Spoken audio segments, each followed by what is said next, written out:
Bonjour tout le monde, aujourd'hui dans cette vidéo psycho, je vais vous parler de la névrose. Alors qu'est-ce que c'est, quelles en sont les causes et quels en sont les traitements prévus par les psychologues? Alors la névrose, c'est un état de mal-être généralisé qui peut être ponctuel ou sur le court et moyen terme, et c'est quand on se sent bien nulle part. La névrose fait partie des maladies de la personnalité, entre guillemets, donc c'est une pathologie psychologique.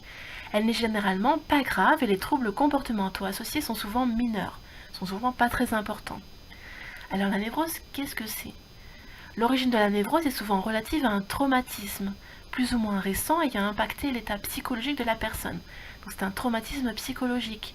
Le patient a totalement conscience de ses troubles et n'est pas du tout déconnecté de la réalité, entre guillemets. Les troubles psychologiques associés à la névrose sont généralement d'ordre affectif. Donc c'est au niveau des émotions et des sentiments. Le sujet a cependant conscience de façon assez précise du mal-être psychologique auquel il fait face. Cette conscience lui permet notamment de rechercher la cause de cette souffrance et ainsi de prendre en charge ce mal-être plus efficacement. Donc il faut essayer de comprendre, de rechercher et ensuite d'agir. Les différents types de névrose, en quelques points. Alors, il y a le trouble de panique, il y a l'anxiété chronique, qui associe un état anxieux sur un long terme, supérieur à 3 mois, d'après les spécialistes. Il y a la névrose d'angoisse, directement ou indirectement liée à l'anxiété aiguë ou chronique. Il y a la névrose phobique, relative à un état de mal-être face à une situation ou un élément phobique. Il y a la névrose hystérique, relative à un état psychologique et physique hystérique, ça veut dire un état de colère en fait. Et il y a enfin la névrose obsessionnelle. Quelles sont les causes de la névrose? Il n'existe pas qu'une seule cause de la névrose, mais une combinaison de facteurs. La génétique peut jouer un rôle prépondérant dans ce type de pathologie psychologique. En effet, les gènes hérités depuis les parents peuvent entraîner des atteintes psychologiques associées à la névrose. Néanmoins, des recherches relatives aux gènes impliqués se doivent être portées. Il y a également une déficience au niveau des neurotransmetteurs, les messagers chimiques permettant la transmission de signaux au niveau du cerveau, qui peut également être à la source d'une névrose. Alors là, il faut faire très attention parce que c'est la version officielle et c'est ce qui fait qu'en Occident, on n'arrête pas de prescrire aux gens, sous moult prétextes, des antidépresseurs, voilà.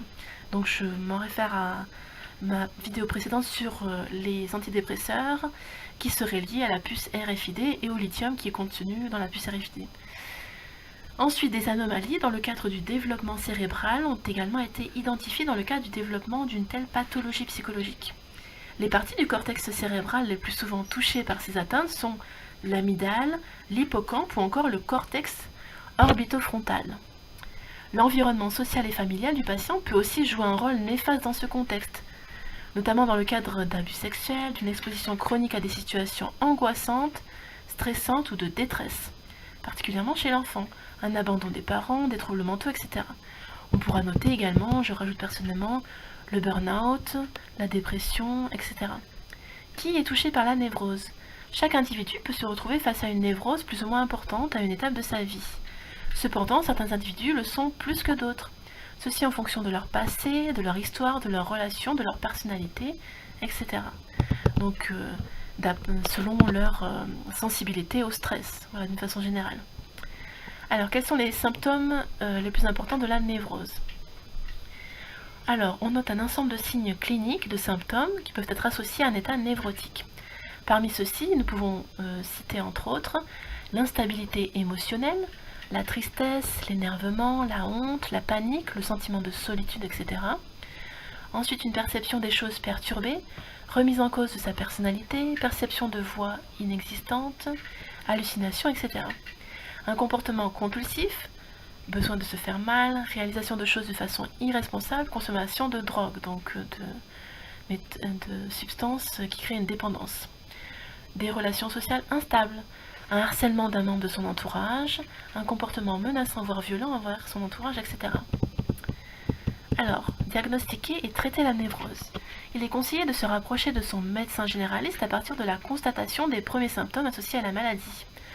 Dans le cadre du diagnostic d'un état névrotique, le médecin orientera le patient vers des spécialistes de l'état psychologique, psychologues, psychiatres, psychanalystes, etc. Le dialogue social et l'élocution, le fait de parler, de s'exprimer, de ces symptômes aux personnes de son proche entourage sont conseillés lors de la constatation des signes cliniques. Le suivi thérapeutique de ces conditions psychologiques renvoie à une psychothérapie de groupe, dans laquelle on parle beaucoup, on échange, organisée par des professionnels en psychologie, psychologues, psychiatres, psychothérapeutes, etc.